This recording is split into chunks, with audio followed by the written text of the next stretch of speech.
Olá, participante, sejam muito bem-vindos a esse vídeo. Nele nós iremos apresentar os resultados referente ao mês de julho de 2024. Como de costume, nós iniciamos aqui a nossa apresentação com o cenário global. No cenário global, nós gostamos de falar aí dos Estados Unidos, Europa, a zona do euro e China.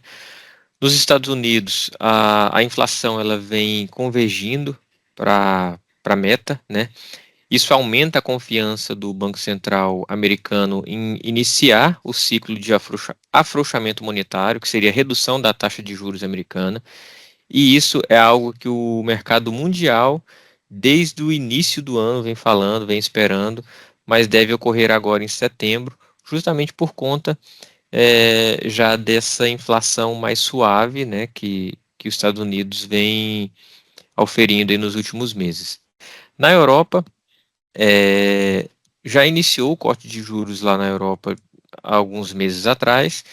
Eles optaram por manter a taxa atual, que é 3,75, que já houve uma redução anteriormente, né? Corroborando aí na verdade, com a manutenção que já era esperada pelo próprio mercado. E na China houve uma desaceleração, né? A China, como todo mundo já é acostumado a ver aí, eles crescem anualmente 8, 7% do PIB, né? Esse ano espera-se um crescimento menor, né, na China, e isso impacta também os mercados nacionais, principalmente o Brasil, porque é um grande exportador para a China. Então a gente tem que ficar acompanhando isso também.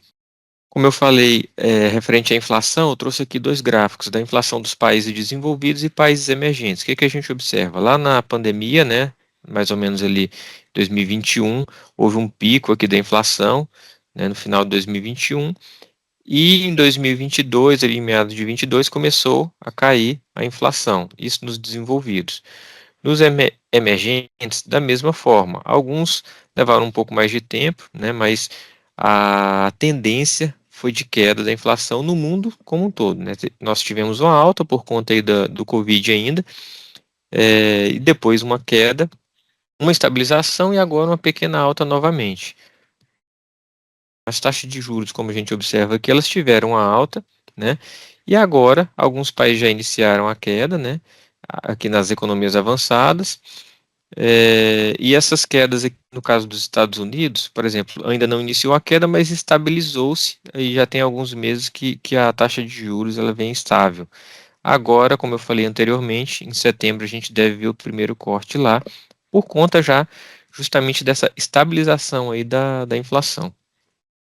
Outro ponto importante é o S&P 500. O que é o S&P 500? São as 500 maiores empresas dos Estados Unidos. É um índice composto com 500 empresas, né?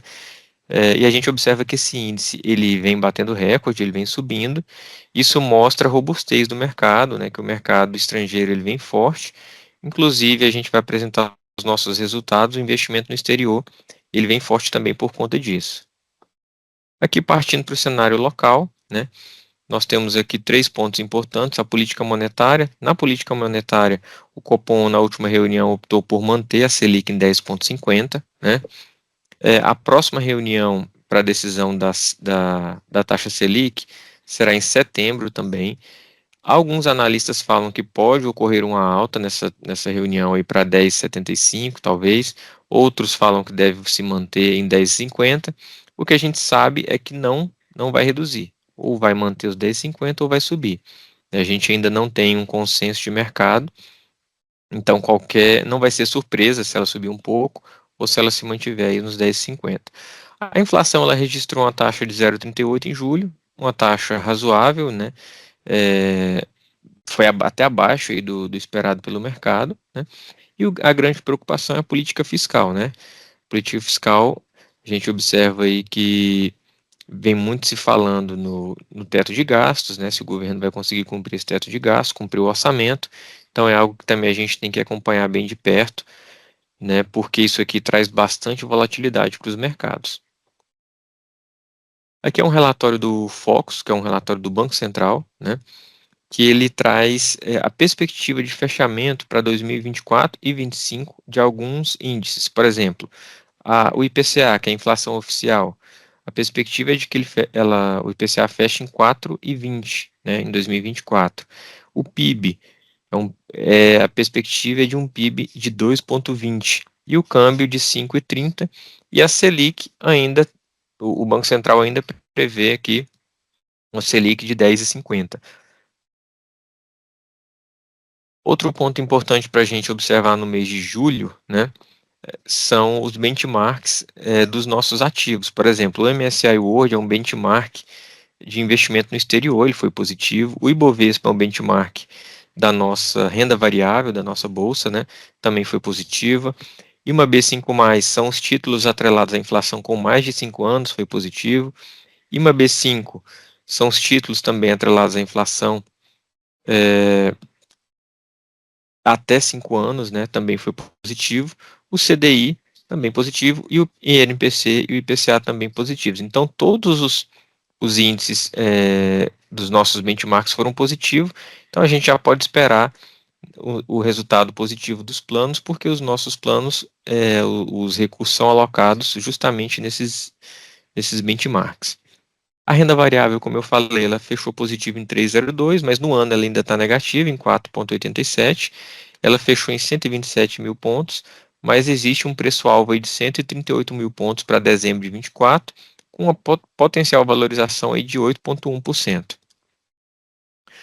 Agora vamos para os resultados referentes ao mês de julho. Nos resultados, nós podemos observar que no mês de julho, né, todos os nossos planos e perfis, eles atingiram suas metas, né? O destaque ficou aqui para o CD arrojado, que teve uma rentabilidade de 2,11, justamente por ter mais renda variável e ter mais títulos públicos atrelados à inflação, títulos longos, né? Então, isso aqui ajudou bastante o perfil nesse período. Mas também se destacaram aqui o moderado, o CV Piauí, né? CV Goiás e o Celpop. A maioria por conta de títulos marcados a mercado, né? Que possuem suas carteiras, que nesse mês, como eu mostrei lá, o IMA B5 e o IMA B5+, eles foram bem positivos. No ano de 2024, o CD arrojado ainda está um pouco abaixo das suas metas, assim como o CV Piauí. Os demais estão acima ou bem próximos das suas metas, né? Porque nós tivemos aí o primeiro semestre bem volátil, né? Principalmente nos mercados de risco. Como eu mostrei, o Ibovespa, apesar de ter subido 3% esse mês, ele ainda está negativo no ano, e isso impacta bastante, tanto o Arrojado como o CV Piauí, por exemplo, porque eles possuem posições mais altas em renda variável, né? E em 12 meses a gente observa que praticamente todos os planos e perfis eles estão acima das suas metas. O Arrojado aqui, o CV Piauí, estão um pouquinho abaixo, mas deve recuperar aí nos próximos meses. Já em 24 meses, todos os planos e perfis estão acima das metas, né? A gente consegue observar aqui no gráfico. E em 36 meses, aqueles perfis e planos que possuem um pouco mais de risco em suas carteiras, eles estão um pouco abaixo, né, mas estamos buscando que estão bem próximos das suas metas. Aqui passamos agora para a rentabilidade por segmento, né? Então a gente observa que o segmento de renda fixa, em todos os planos e perfis, eles foram positivos, de renda variável também. Aqui nos planos de Alagoas e Piauí também, né? Nos planos de Goiás, renda fixa, renda variável também todos foram positivos. No caso de Goiás, nós tivemos aqui essa questão do imobiliário, mas no plano como um todo interfere muito pouco, que esse segmento tem menos de 1% da carteira, né? Então, apesar de ter rentabilizado 28%, no plano como um todo não mudou muita coisa. O CD moderado, a gente observa que também todos os segmentos eles foram positivos, destaque aqui para renda variável e investimento no exterior, mas todos foram muito bem no mês. E o CD arrojado da mesma forma, né? Todos os segmentos foram muito bem, fazendo com que o plano tivesse uma rentabilidade boa nesse mês de julho. E o conservador, como tem ativos somente atrelados ao CDI, ele rentabilizou aqui 1,06 contra 0,93, que é o seu benchmark. Atribuição de performance. O que é atribuição de performance? É o que cada segmento contribuiu no ano para aquele plano ou perfil ter aquela performance. Por exemplo, no ano, o Semar BD está com a performance de 6,83. O que contribuiu? A renda fixa contribuiu 6,76 e os empréstimos, operação com participantes, 0,08. Então a gente observa que nos planos BDs, a principal contribuição é a renda fixa, né? Da mesma forma, BD Alagoas, CD Alagoas, a principal contribuição é a renda fixa, BD Piauí, CV Piauí também. No CD Alagoas e CV Piauí, tem aqui puxou para baixo, no caso a renda variável, né, puxou um pouco para baixo essa rentabilidade, porque como eu falei, no ano a renda variável ainda está negativa, apesar de no mês ela ter sido bem positiva, mas no ano ela ainda não se recuperou 100%. Da mesma forma, o Equatorial BD Goiás, CV Goiás, a renda fixa predominante aqui, foi o principal retorno. E no caso do moderado, a gente já tem uma diversificação maior, né? A renda fixa foi importante, mas o exterior também foi importante, imobiliário importante. O que puxou para baixo também foi a renda variável. No arrojado, a principal contribuição foi o investimento no exterior, que rentabilizou aqui 2,35, e em segundo lugar a renda fixa, né? 0,92. Agora partindo aqui para as alocações. Nos planos Semar BD e Equatorial BD, 99% praticamente aqui é renda fixa, então não teve nenhuma mudança. Celpop e Celpa R também, 98% renda fixa. O BD Lagoas já tem um pouquinho aqui de renda variável, mas muito pouco, 96% é renda fixa. CD Alagoas já é um pouco mais diversificado, mas também grande, 81% renda fixa. Tem um pouco aqui de renda variável, investimento estruturado e operação com participante também. O BD Piauí também já tem um pouco de diversificação, mas também grande parte aqui, 91% renda fixa, 81% renda fixa. Os planos de Goiás também possuem uma certa diversificação, CV Goiás principalmente, esse já tem um pouco menos de renda fixa, 78%, mas não deixa de ser a grande maioria, né? 10% em renda variável, investimento estruturado 7%. E o moderado e o arrojado, esses já possuem uma diversificação um pouco maior, né?